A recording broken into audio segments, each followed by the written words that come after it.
Ang pagbati ni Pablo sa mga taga-Korinto. Mura na kog buang-buang, pero kamu man usab ang nagtulod kanako nga mahimong ingon niini. Dapat unta gidayeg ko ninyo, tungod kay murag dili man pud ko maiwit sa kanang ilang giingon nga, labing bantugang, mga apostoles, bisan wala ako'y bili. Sa diha pa ako kaninyo, makadaghan ako maghimog mga ilhanan ug mga kahibulungan bisan pag adunay mga kalisdanan nga miabot kanako. Ug kini nagpamatuod sa akong pagkaapostol. Ang akong gibuhat diha kaninyo sama pod sa akong gibuhat sa mga iglesia sa ubang mga lugar, gawas lang sa wala ko paghasol kaninyo pinaagi sa pagpangayo ug tabang. Kon ni anang paagihan nakasala ako kaninyo, pasayloa lang ninyo ako. Karon andam na ako nga muan ha diha kaninyo ug kini mahimong ikatulo na kahigayon. Dili gihapon ako mangayo og tabang kaninyo, tungod kay dili man ang inyong kaabtangan ang akong giapas kon dili kamo mismo. Kay mura ko kamo og mga anak, ug dili ang mga anak maoy magbuhi sa ilang mga ginikanan kon dili ang mga ginikanan maoy magbuhi sa ilang mga anak.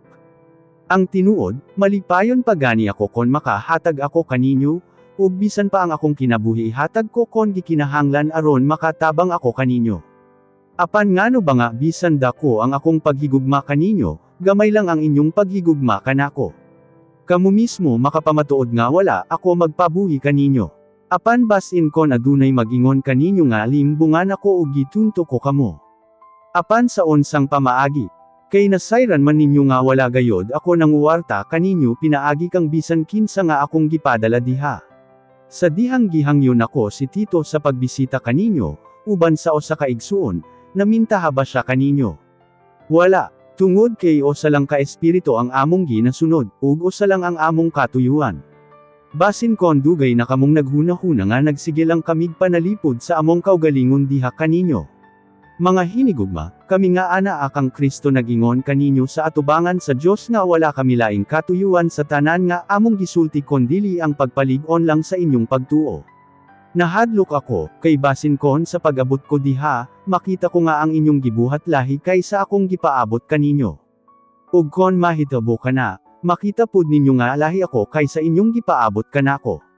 Nahadlok ako, kay basin kon maabtan ko kamo nga naginawayay, nagsinahay, nagsinukanay, naghinakog, naglinibakay, nagtabi-tabi, nagpasigarbo, ug nagkagubot. Nahadlok pud ko, kay basin kon sa pag-abot ko diha maulawan ako sa Dios tungod kaninyo.